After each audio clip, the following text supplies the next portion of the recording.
नमस्कार दर्शकों, गरुड़ पुराण अनुसूची में आप सभी का स्वागत है। आपने हमारी पिछली प्रस्तुति में प्रेत बाधा से जुड़ी संपूर्ण जानकारियां देखी, सुनी और समझी। आपको पता ही होगा कि इस कलिकाल में अधिकतर लोग प्रेत योनि में ही जाते हैं। यमलोक में उनके अच्छे बुरे कर्मों की गणना होती है और उसी के अनुसार उन्हें प्रेत योनि में भेजा जाता है और उनकी समय अवधि निर्धारित होती है। परंतु क्या आप जानते हैं कि समय से पूर्व हम कैसे इनसे छुटकारा पा सकते हैं और किस प्रकार इनकी मुक्ति संभव है? यह सब आप इस वीडियो में जानेंगे। तो नमस्कार मित्रों, आप सभी का स्वागत है हमारे YouTube चैनल पर। एक बार फिर आपसे अनुरोध है कि चैनल को सब्सक्राइब करें और कमेंट में जय श्री नारायण लिखकर परमात्मा को अपना आभार व्यक्त करें। गरुड़ ने कहा कि हे भगवान, प्रेत किस प्रकार से मुक्त होते हैं जिनकी मुक्ति होने पर मनुष्यों को प्रेत जन पीड़ा पुनः नहीं होती। हे देव, जिन लक्षणों से युक्त बाधा को अपने प्रेत जन कहा है, उनकी मुक्ति कब संभव है और क्या किया जाए कि प्राणी को प्रेतत्व की प्राप्ति ना हो सके?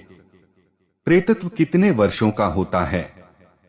चिरकाल से प्रेत योनि को भोग रहा प्राणी उससे किस प्रकार मुक्त हो सकता है? यह सब आप मुझे बताने की कृपा करें। हे गरुड़, प्रेत जिस प्रकार प्रेत योनि से मुक्त होते हैं उसे मैं बता रहा हूँ।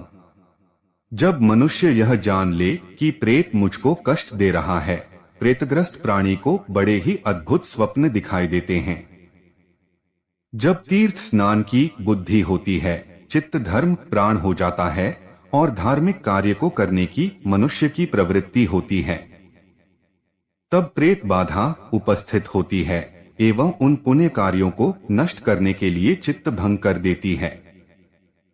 कल्याणकारी कार्यों में पग पग पर बहुत सारे विघ्न आते हैं। प्रेत बार बार अकल्याणकारी मार्ग में प्रवृत्त होने के लिए प्रेरणा देते हैं। शुभ कर्मों में विघ्न और क्रूरता, यह सब प्रेत के द्वारा किया जाता है। जब व्यक्ति समस्त विघ्नों को विधिवत दूर करके मुक्ति प्राप्त करने के लिए कुछ उपाय करता है तो उसका वह कर्म हितकारी होता है और उसके प्रभाव से प्रेतों से निवारण हो जाता है। हे पक्षीराज, दान देना अत्यंत आवश्यक है। दान देने से प्रेत मुक्त हो जाता है। जिसके उद्देश्य से दान दिया जाता है उसको तथा स्वयं को वह दानांतरित करता है। हे ताक्ष्य, यह सत्य है कि जो दान देता है वही उसका उपभोग करता है। दानदाता दान से अपना कल्याण करता है और ऐसा करने से प्रेत को भी चिरकाल तक तृप्ति मिलती है। तृप्त हुए वे प्रेत सदैव अपने बंधु बांधों का कल्याण चाहते हैं। यदि कोई बाहर से आया दुष्ट प्रेत उसके वंश को पीड़ित करता है तो तृप्त हुए उस मनुष्य के पूर्वज प्रेत यानी पितरी उन्हें रोक देते हैं। उसके बाद समय आने पर अपने पुत्र से प्राप्त हुए पिंडदान के फल से भी मुक्त हो जाते हैं।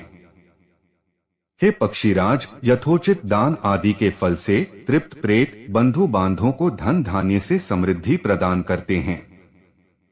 जो व्यक्ति स्वप्न में प्रेत दर्शन करता है और पीड़ा आदि को देखकर भी श्राद्ध आदि द्वारा उनकी मुक्ति का उपाय नहीं करता, वह प्रेतों के द्वारा दिए गए श्राप से संलिप्त होता है।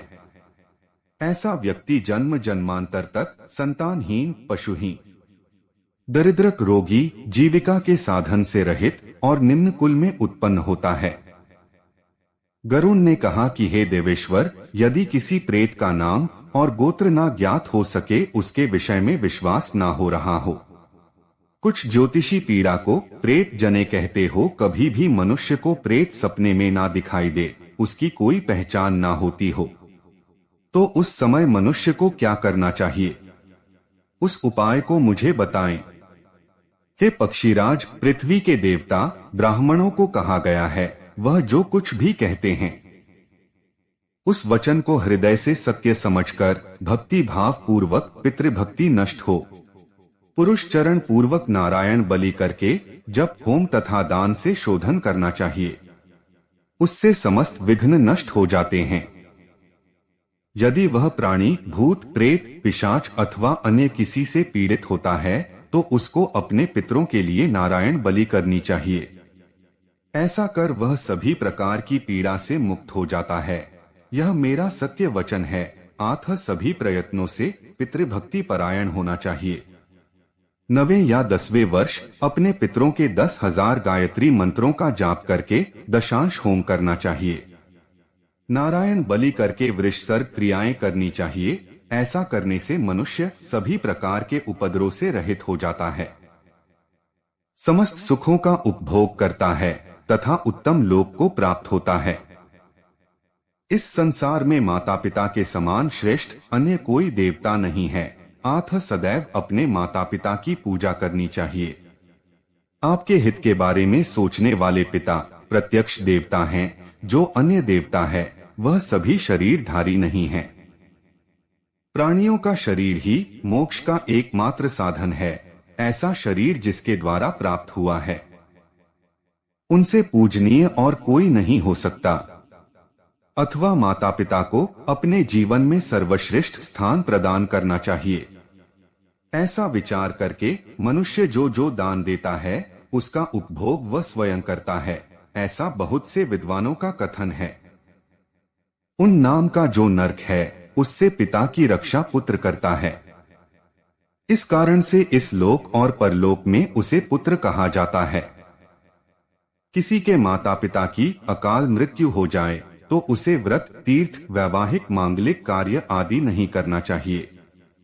हम आशा करते हैं कि आपको हमारी यह प्रस्तुति पसंद आई होगी और आपको अपने प्रश्नों के उत्तर भी भली भांति मिल गए होंगे।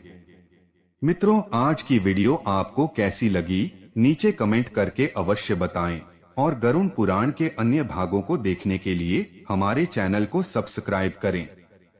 जय श्री हरि विष्णु।